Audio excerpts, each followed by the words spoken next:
Trish Gunby, representative-elect now, correct? Correct. Flipped a seat that had been held by Republicans in the Missouri legislature since there weren't Republicans in the Missouri legislature, going back to when there was a super minority of Republicans. People forget that's possible. That was something back in the day.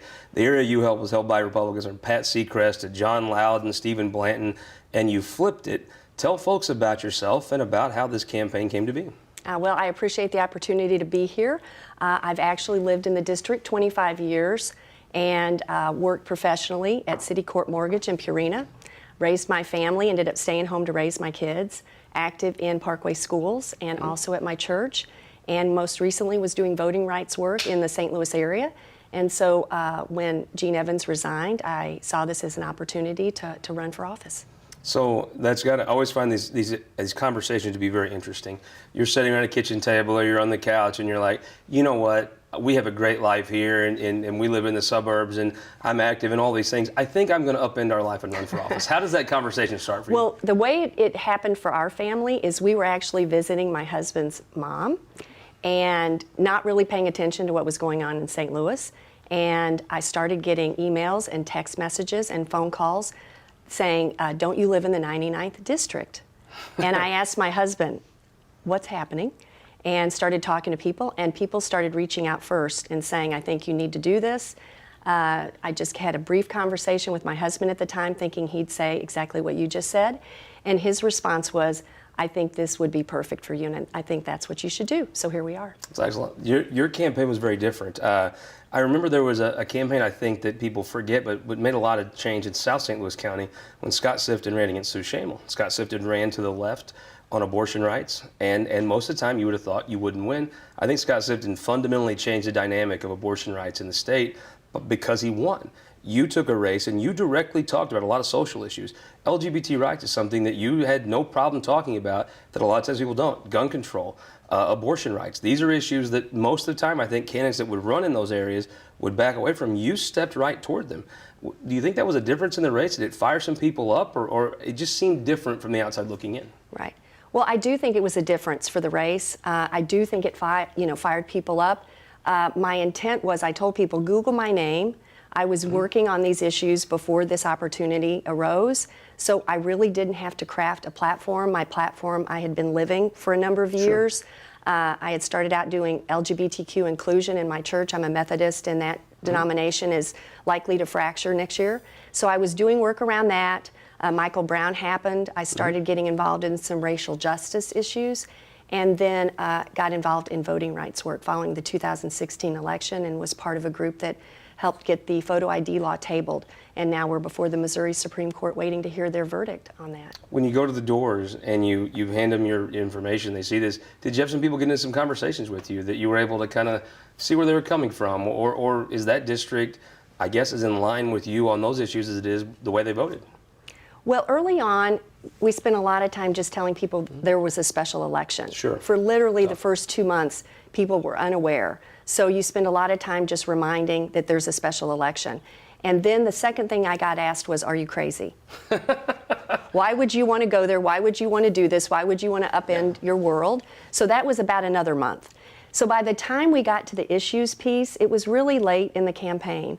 And by then, people had looked up information on me online or followed me on social media, kind of knew where I stood, and I literally got to the point where when I would hit the doors, I had a great field operation. People sort of paved the way for me. So I would hit the door and literally people would just say, oh my gosh, it's Trish. Are you Trish? So those conversations were really fun to have, and people kind of already knew where I was. So you have a unique background coming to the legislature. Very seldom is it people that have worked in these issues. You probably know a lot about the issues coming in more so than most people. Let's talk about now that you are representative-elect and you will be there in January. LGBT rights. What are some issues that the state of Missouri can actually address that your constituents want you to work on? Well, I think the first thing that needs to be done is the Missouri Non-Discrimination Act needs to be passed. It's been 21 years. It's long overdue. Do you think that's a question of when, not if? Well, if it's when, it should be in 2020, basically. Okay. Because I think as a state, I think I see it as something even along the lines of economic development and growth. I think if you're looking for corporations or startups to be based in the state, those are companies that have inclusive policies. And so why would they want to come to a state that does not have inclusive language? Maybe that's the most compelling argument to sway people that are indifferent or even against, is the economic development argument. Well, I think that, and I also think with millennials. I mean, I've got 2 kids in their mid-20s, and I know people who aren't living in the area because they just feel like this, their hometown, the state is not moving in the right direction. Let's talk about access to abortion. That's been the issue that's been in the news the most for the entire year, and I'm sure in your campaign, I saw you address it many times. Yes. You seem like you were very up to date on these policies. Where should access to abortion begin in the state of Missouri, and where should it end? Is it something where 20 weeks? There's been all these measures filed. What is your opinion on where abortion access should begin and end in Missouri? Well, I just believe in Roe versus Wade. I feel like now, as a 59-year-old woman, I had more rights as a teenager regarding this issue growing up. So the idea that now I have women have fewer rights than I did as a teenager is very disconcerting to me. And the idea of no exceptions with rape or incest, I can't even wrap my head around that. I don't see people really on the pro side of the rape and incest question, but I do see when you actually get down in Jeff City, you're in these committee hearings, you have to come up with, okay, is it a 16 week, is it a 20 week? These are questions that now you're a policymaker, you'll be tasked with when they come around to you in the committee hearing. Where's your position on it? I believe that's a discussion a woman has with her physician, her family, and it's between them. And so the government should be totally out of it. Yes, yes. Let's talk about a couple more things. You actually, when you flipped the seat, there was a lot of money spent against you. There were some attacks. One was they said you were a pro-city-county merger. I never saw that from you, but I think it's a conversation. If you're in the city of St. Louis, if you're in this municipal area, I don't know how you don't look at some of these things. I got a ticket almost for rolling through a stop sign in West County, while just down the street that week, 3 children were killed. The consolidation, maybe the current plans aren't the one, but is there a place for consolidation in the St. Louis area? Well, I'm glad you didn't connect me to Steve Stenger, because the idea that I got connected to him was ludicrous. I actually had emails that I ended up sending to the media saying I had said that I was against Steve Stenger as Metro Mayor, was against Better Together. Shared that information on my website. On one of my issues was that I was not in favor of Better Together. What I am in favor of, and I was actually doing... The Stinger attacks didn't seem to work, right? Well, I don't know. No, well, I'm here. So yeah, the margin you won by, those attacks no, they didn't work. Yet. But people did. I did get calls. I did get emails, people wanting clarification. So if nothing else, it just made people question something. Sure. But luckily, people followed up, and so here I am today. But I was doing the petitions for the Board of Freeholders prior to becoming a candidate. So I do believe we have to sit down as a region, and we have to uncover what's the best St. Louis area that we can put out here, and how do we do that in terms of the city and the county. I don't know what that looks like, but I want a group to weigh in on that, and then I will weigh in on it. Where you come from, is it schools? Is it police protection? Is it fire protection? Where would you start that process? Maybe not merging everything, but to me, there's just the overlap. You would never organize something from scratch like it is now. There's no logical way you do it.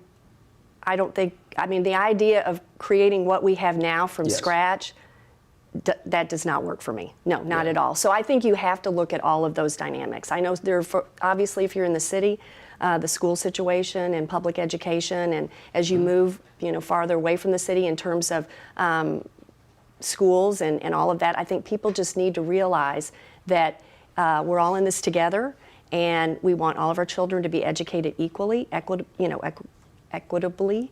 And so I would hope that people would look at schools, they would look at first responders, they would look at municipalities and where there might be ways we can consolidate. I know there were a lot of people in favor of municipal court reform, and you wouldn't even have to merge necessarily to do that. So there are things we can do without officially merging, and so I would just be interested in seeing what that looks like. Again, I don't know, I'm not studying it, so I'm glad people are studying it. A couple issues now that you are a policymaker. There's been a lot of discussion about a list that was kept about women's menstrual cycles by the state. Now that you're going to be in Jeff City, what can you do to make sure those kind of things don't happen again? I mean, I think no matter what side of the abortion debate you're on, that struck you as a little odd. I think a woman should be in that role, and then that probably would not have happened. This man's not going to argue with you about that. Let's talk also about gun control. It's something that you've spoken about. That's an issue. There's Senate hearings right now about gun safety and crime. What is the answer to, I mean, to me, having a St. Louis gun policy for the rest of the state won't matter because you could just bring them in. What is the answer that Missouri could have that might actually help control crime? Because if you're watching this in West Plains, it matters to you very much, the crime situation in St. Louis, because frankly, the state services you get in West Plains are paid for out of St. Louis. So these things matter to everyone. What would be your proposal to ebb some of the gun crime in St. Louis? Well, one of the things I got asked at the doors by a lot of independents, actually, I got asked about gun legislation. And I'm a proponent of universal background checks, and that universally was seen as a good thing. So I'm also I'm a candidate of distinction with Moms Demand Action. So we're not saying take away guns. We're not saying take away the Second Amendment. We're just saying there are ways we can certainly look at universal background checks. Is it talking about like the assault rifles? Assault rifles, red flag laws, those kinds of things. And I heard that obviously from Democrats, but I heard it from independents as well. So. Last question. I saw Nicole Galloway was running for governor, was very active in your race and helpful. What was it like having Nicole campaign for you? How was she received in your district? A district I assume she has to win to become governor. Yes, she won the district in the midterms. She's been very supportive. I got to meet her when she was down here earlier in the summer. She came to help launch a canvassing event, a door knocking event for me a few weeks ago, and I have her personal cell number now. So I'm real excited about that, and I'm happy to help her win.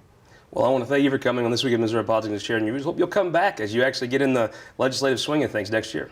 I'm very excited. I thought I might be here as a 4-person panel, but I'm happy I'm here as a representative-elect. Winning is winning, right? That's Scoreboard. Right. Thank you so much for joining us. Thank you.